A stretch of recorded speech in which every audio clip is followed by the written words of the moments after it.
All right. Good morning, everyone, and welcome back to the Granite Files, where we have been investigating the County of Henrico intentionally polluting our public drinking water with a recycled hazardous waste byproduct called hydrofluorosilicic acid, simply referred to as fluoride. Now, a federal judge has ruled that water fluoridation poses an unreasonable risk of injury, which means that Henrico County's public drinking water also poses an unreasonable risk of injury. But who cares about that, right? Who cares if our water poses an unreasonable risk of injury? Give it to them anyway.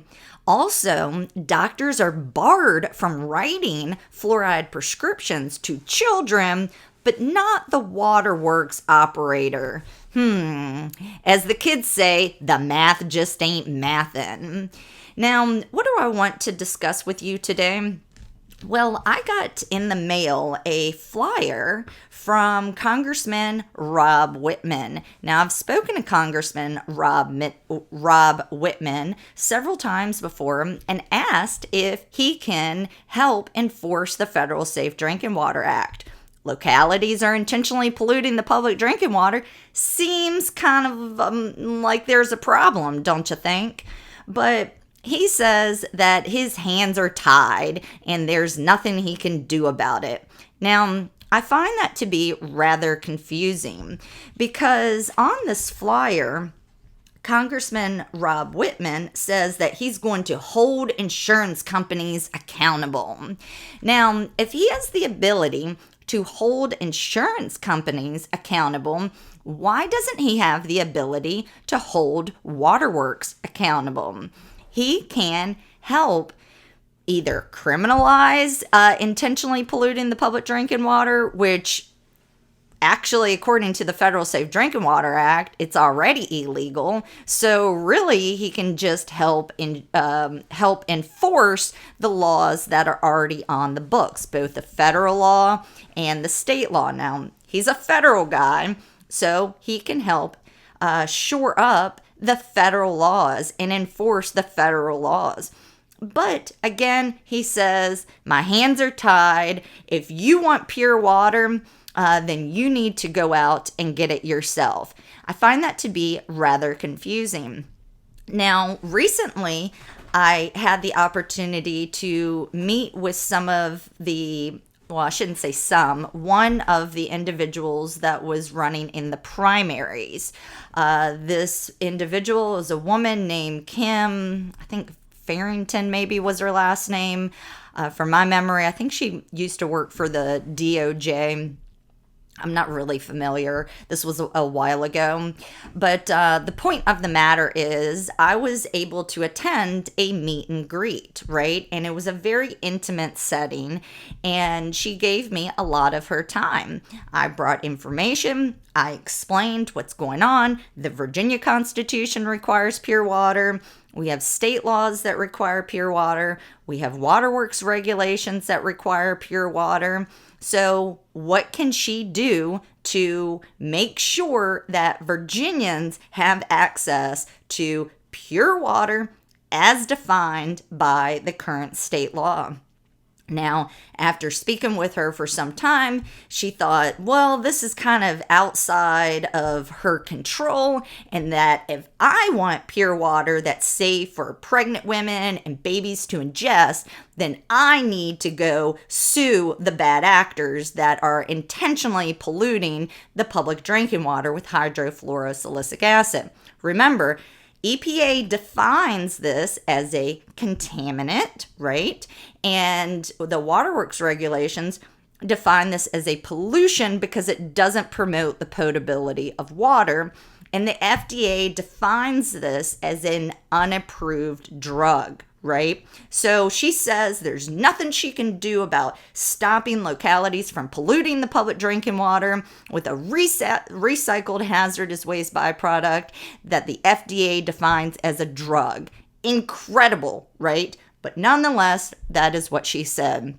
So we continue with this little meet and greet, and she had the opportunity to kind of describe what she's running on. What is her platform? And to my surprise, or maybe I shouldn't have been surprised, she explained the way I took in the information is that she would like more mass surveillance. I asked her if she felt like the flock cameras are unconstitutional. She said, no, they're not unconstitutional because it's a matter of national security. We need to track and trace wherever you go. We need to make sure the public is safe. Now, this rubbed me the wrong way, because in my opinion, the flock cameras are very unconstitutional, but everything is under the guise of safety. So you claim we need to surveil everyone, and she mentioned how she is okay with having more data centers going up. She needs more cybersecurity, more, essentially more infrastructure in order to make everyone safe. Now, why is it that she claims she can spend money and pass laws to make us safe on the streets, but she can't spend money and pass laws to make sure we have safe drinking water? How does that work? How does that happen? But nonetheless, that is what she explained. Now, when I spoke to an individual who was running, this was a Democrat, also for the primaries, it was a woman who was helping to campaign outside of the area that you vote, right? And so I decided I want to hear what she has to say. And again, I brought up the topic of pure water.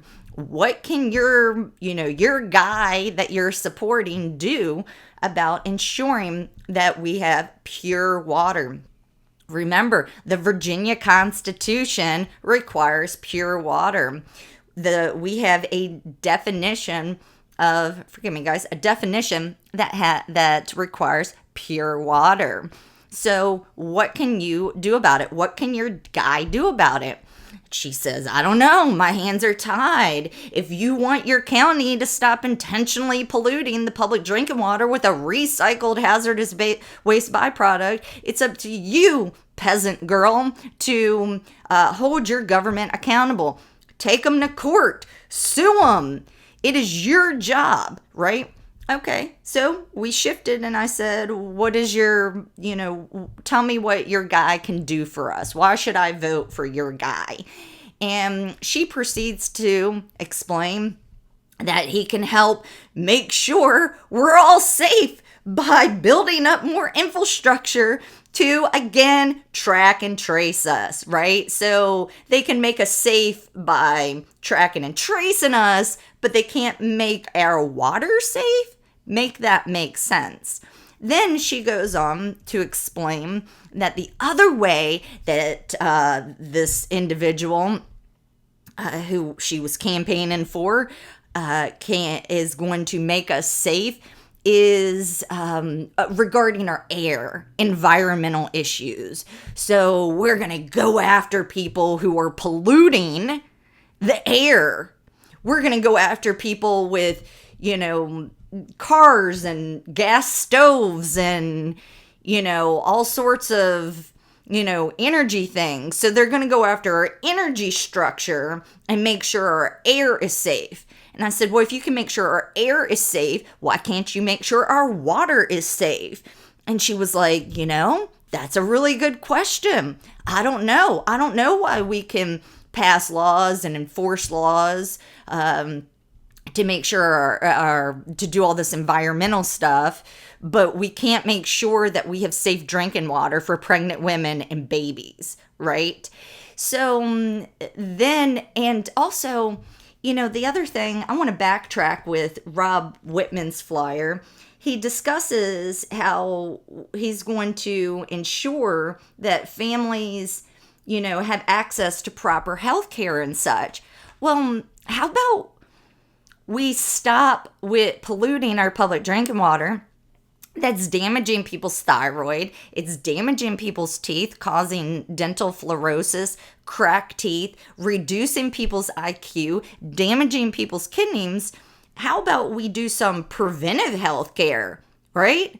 Let's stop polluting our drinking water, and then less people will need to go to the doctor. Anyway, so just to jump over, I didn't want to forget that. Okay, back to my the Democrat.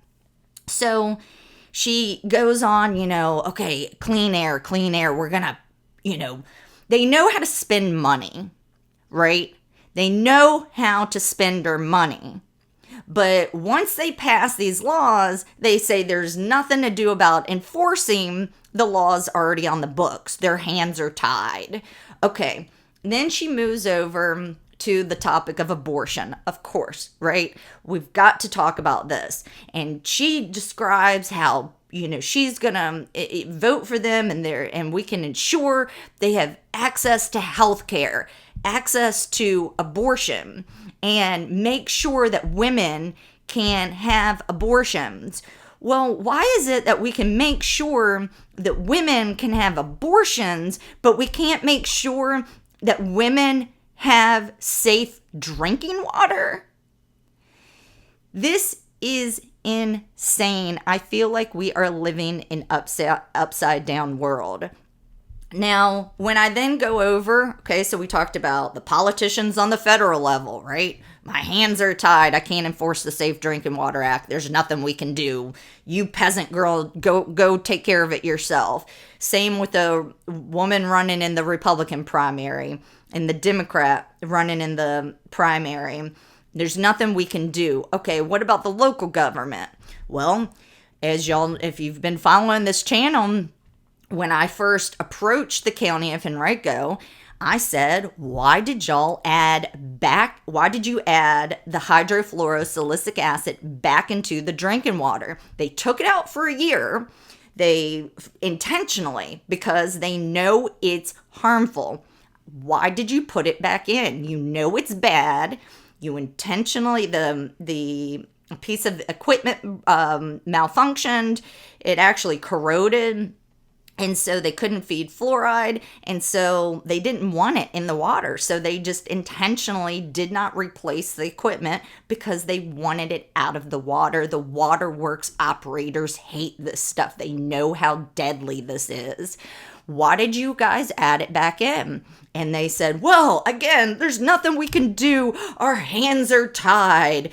Right? This is our politicians on the local level. This is the Henrico Board of Supervisors. Our hands are tied. There's nothing we can do. We were forced to put it back into the drinking water. The state health department forced us. They required us to put it back into the drinking water.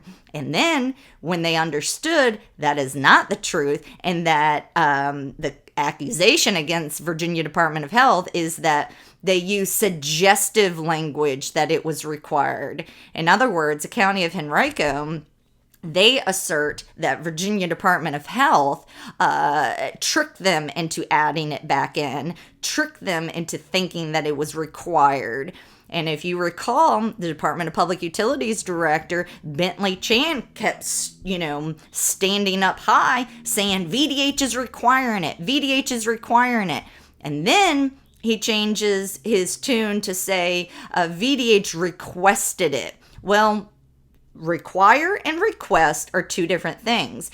And why would Virginia Department of Health request that a recycled hazardous waste byproduct that is defined as a pollution, that's defined as a contaminant, that doesn't promote the potability of water, that violates the current waterworks regulations, that violates current state law, and that violates the Constitution, go back into the drinking water? Why would a health department want you to put something in the public drinking water that is harmful to health, to our health? Remember, a federal judge ruled that water fluoridation poses an unreasonable risk of injury. Ergo, the county of Henrico's public drinking water currently poses an unreasonable risk of injury. Currently, doctors are barred from writing prescriptions for fluoride because it's too dangerous to give to children. But waterworks operators, they're qualified, and the waterworks operators admit that they're not qualified to actually give this out to the public. So the waterworks operators, they don't take responsibility. They claim they're doing it under duress.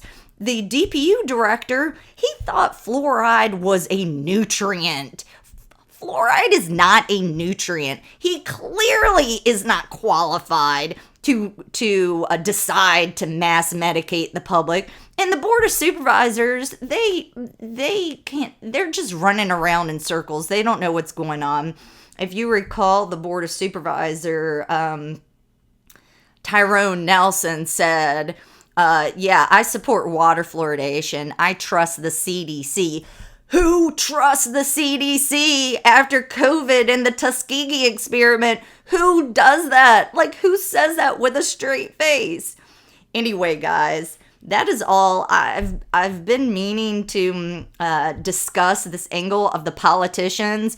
The politicians, they know how to spend our money, but they know how to pass laws. But once the laws are on the books, they say, well, our hands are tied. We can't enforce the laws that we passed. It is nonsensical. It is not truthful, and I don't understand what is going on. Why don't the Board of Supervisors want to protect children? Why doesn't our state representatives want to protect children? Why don't our federal representatives want to protect children? Why do they sit aside and stay silent when localities are intentionally polluting the public drinking water with a recycled hazardous waste byproduct? These people are monsters, in my opinion. All right, guys, that is all I have to say about that. If you like this video, make sure to give a thumbs up, make sure to leave a comment below and share it with somebody else, and I will see you next time at the Granite Files. Bye, guys.